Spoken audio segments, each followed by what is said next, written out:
ये भाई साहब मुझे अपनी वाइफ द्वारा सताए हुए लगते हैं, इस वजह से जंगल में भटक रहे हैं।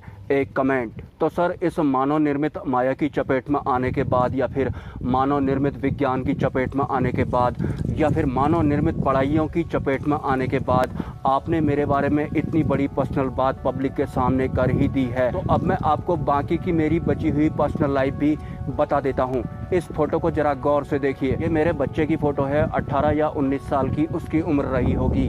तो एक दिन मेरे इस बच्चे ने मेरे साथ पब्लिक प्लेस में अपने आप को ट्रेन के आगे ये बोलकर कूद मार दी कि दुनिया में सिर्फ मैं जिंदा हूँ, बाकी सब मर गए। तो अपने इस बच्चे को खोने के बाद उसकी सूक्ष्म जगत की यात्रा को फॉलो करते करते आज मैं आपके सामने यहाँ पर वीडियोज़ बनाने लग रहा हूँ और सूक्ष्म जगत के गूढ़ रहस्यों को उजागर करने भी लग रहा हूँ। लेकिन इसके अलावा एक रियलिटी और है कि ये जो फ़ोटो आपने देखी है ये मेरे बच्चे की नहीं, मेरी ही फ़ोटो है। तो जो इंसान आपको अपने वीडियोज़ में हर रोज़ घने जंगलों में दिखाई पड़ रहा है और सूक्ष्म जगत के गूढ़ रहस्यों को उजागर करने लग रहा है, आपको ये भी बताने लग रहा है कि बिना अन्न खाए आप कैसे जिंदा रह सकते हैं, या फिर किस तरह से इस मानव निर्मित विज्ञान द्वारा या फिर मानव निर्मित पढ़ाइयों द्वारा एक आम इंसान का आंतरिक हनन होता है, ये बताने लग रहा है। तो यकीनन आज ये इंसान अपने कॉलम में एक और चौथी लाइन ऐड करने जा रहा है, जिससे कि बहुत बड़ी तादाद में इंसानों का आंतरिक हनन और नैतिक पतन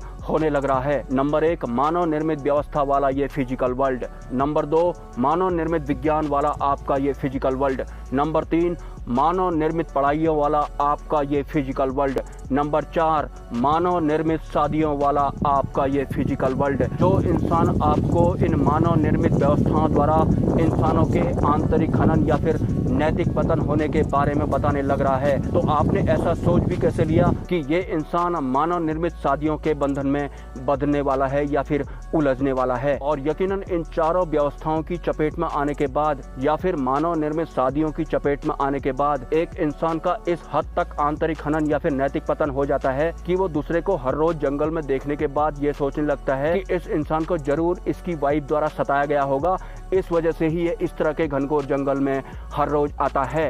यकीनन आप उसी मानव निर्मित शादियों की बात कर रहे हैं जिन शादियों में अक्सर खाओ पियो ऐश करो मित्रों वाला गाना बजाया जाता है और शराब पीकर खा पीकर घर में आके टॉयलेट कर दिया जाता है। आप मुझे मेरे बारे में कितना भी अच्छा कमेंट करें या फिर कितना भी बुरा कमेंट करें, but remember one thing, whom you are dealing with. जिस तरह से सूक्ष्म संसार की शक्तियाँ यक्ष गंधर्व किन्नर कुबेर नाग अप्सरा यक्षिणी योगिनी भैरवी या फिर खुसुर फुसुर करने वाली सिद्धियाँ लिमिटलेस होती हैं, ठीक उसी तरह से ये इंसान जो आपको अक्सर जंगलों में दिखाई पड़ता है लिमिटलेस प्रवृत्ति से भरा हुआ है। चलो इस लिमिटलेस में थोड़ा सूक्ष्म जगत की शक्तियों द्वारा जो भय की परीक्षा ली जाती है उसको भी जोड़ते हैं। जैसे हम इंसानों की हर मामले में एक लिमिट होती है, तो हम साधना के दौरान कितना भय झेल पाएंगे, सूक्ष्म जगत की इन लिमिटलेस रिद्धियों सिद्धियों को पहले ही हर इंसान के बारे में पता होता है कि ये इंसान किस हद तक भय की परीक्षा में बने रहने वाला है। तो एक इंसान होने के नाते आपका भी भय का एक पॉइंट होगा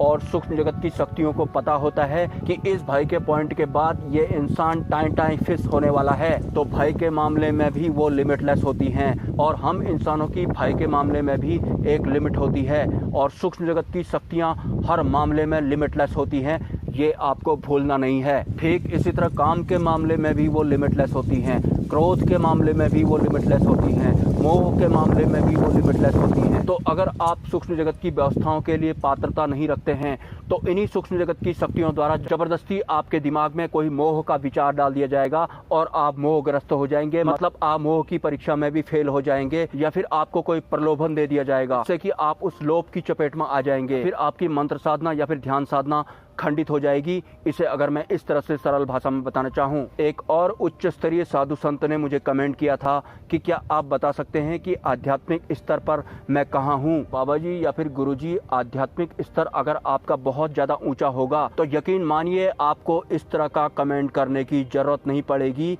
और ना ही आपके मन में इस तरह का ख्याल आएगा कि मैं किसी दूसरे से पूछता हूँ बताओ कि मेरा आध्यात्मिक स्तर कितना ऊंचा है। अगर आपके कोई सवाल हैं तो आप मुझे कमेंट कर सकते हैं और अगर आप इस चैनल को सपोर्ट करना चाहते हैं, वीडियो के कमेंट सेक्शन में आपको एक UPI ID मिल जाएगी, स्वेच्छा से आप सपोर्ट कर सकते हैं, कोई ज़बरदस्ती नहीं है। मिलते हैं नेक्स्ट वीडियो में। ब्रह्मा विष्णु महेश, जय मां पराशक्ति।